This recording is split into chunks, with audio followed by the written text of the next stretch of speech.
nakakapagpabagabag, nakakapagpabagabag, nakakapagpabagabag, nakakapagpabagabag. Ano nga ba? Ano ba ang tamang pagbasa? O ano nga ba ang iyong pangunawa tungkol sa ating salitang Pilipino o wikang Pilipinong nakakapagpabagabag? Alamin natin to. Panoorin natin. Isang mapagpalang araw sa ating lahat, mga kapanambitan! Nakamit na natin ang ating road to 1K. Thank you so much sa lahat ng mga nag-subscribe. Mga magulang ko at mga kapatid, hindi lang naman ang pag-subscribe ang pinakadapat nating pasalamatan. Dahil sa inyong pag-subscribe, may babahagi natin ang mabuting balita ng Panginoon, lalo tigit yung paghihikayat sa mga taong punong-puno na ng mga dalahin sa kanilang mga dibdib, sa kanilang buhay, at kanilang mga pasakit. Paano nga ba banggitin ang tamang nakakapagpabagabag? Nakakapagpabagabag. Tama, nakakapagpabagabag from the meaning ng tinatawag na salitang panghihinayang. Panghihinayang, nakakapagpabagabag. Ako man din from my childhood, mahirap banggitin ang salitang ito. Kayo din ba? Nakakapagpabagabag na minsan sa ating buhay, tayo ay nangangamba. Ngayong araw ng pagpasok ng Mayo 1, dumating na naman ngayon ang kaunting paghigpit at kaunting pagluluwag dahil sa pandemya. Kamakailan lang, naranasan ng ating mga kababayan hanggang sa ating panahon ngayon ang makipagsiksikan sa mga community pantry. Marami rin sa atin ang mga nakatagpo at nakapanood at nakakita sa mga social media account natin kung papaano na ang pandemyang ito, ang COVID-19, ay lubhang mapaminsala, lalo tigit ang ating mga kaibigan, ang ating kalapit bansa, ang ating mga minamahal na mahal natin sa buhay na nakakaranas ng mga ganitong uri, hindi natin ito matanggap ng isang pitik na sila ay hindi na natin makakapiling. Kamakailan lang din sa bansang India, libo-libo at laksa ang mga sinunog dahil sa pandemyang ito. Nakakapagpabagabag. Mga magulang ko, huwag kang matakot. Sorry, nabigla ka ba? Kung tayong lahat ay nabibigla lamang at kung tayo ay nag-aalala dahil sa pandemyang ito at kung napanood ninyo ang nakarang episode, ang COVID ay may forever? Panoorin mo ang episode na yun.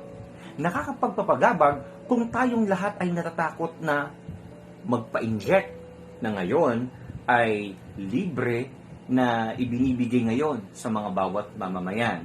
At nakakapagpapagabag din ang gastos. Kapag ikaw ay walang sinuksok, wala ka talagang madurukot.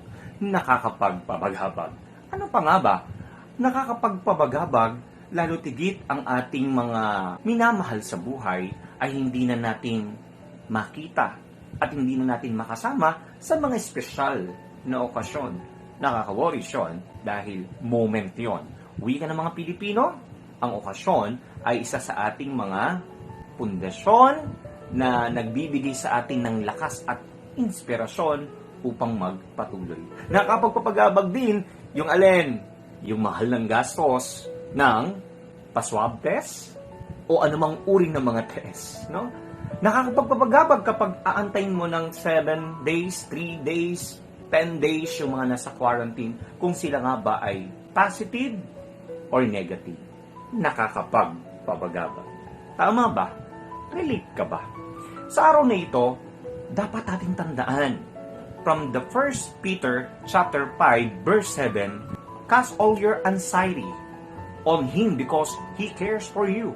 Meaning, lahat ng ating mga dalahin, lahat ng mga nakakapagpabagabag ay ikakas natin sa Panginoon. Why? Kasi sabi sa 1 Peter chapter 5 verse 7, because the Lord, our Master, our Creator, He cares us. And don't forget from Philippians, turn your worries into prayers. Yes, prayer, walang bayad. Dasal, walang bayad. Pero, ito ang mabisang battle. Ano yung battle? Yung digmaan. No? Ito yung uri na dapat nating kapitan. Pananampalataya, paniniwala na hindi tayo nagdududa. Paano po mangyayari yun? Ano bang step? Isa lang ang step. Una, kalma ka lang, magtiwala sa Kanya, and keep on our mind set on Him. Dapat siya lang ang nasa ating kaisipan. Siya lang ang ating puso. Pag ikaw ay nagmamahal, di ba, tumitibok, nandito siya lagi. Dapat siya lang ang bida sa buhay mo. And before we end, according kay John chapter 16 verse 32, remember this, I am not alone because the Father is with me. Meaning, dapat hindi tayo matakot kung ikaw ay nag-iisa. Huwag kang matakot o nagkakapagpabagabag kung ikaw ay nalulungkot, nag-iisa. Kasi ang Diyos, ang sabi niya, kasama natin siya. Kasama natin siya sa laban na ito. Kasama natin siya sa tagumpay na ito. Kapag ikaw ay mahina, dapat yung kahinaan na yon, siya ang iyong lakas. Pag ikaw ay malakas, maganda ka. Kasi may paparating na sakuna na dapat ikaw ay lagi ring handa. Ngunit anumang sakuna, anumang dumating sa'yo, basta mayroong Diyos ka na totoo, Diyos na buhay, kailanman hindi ka matatalo.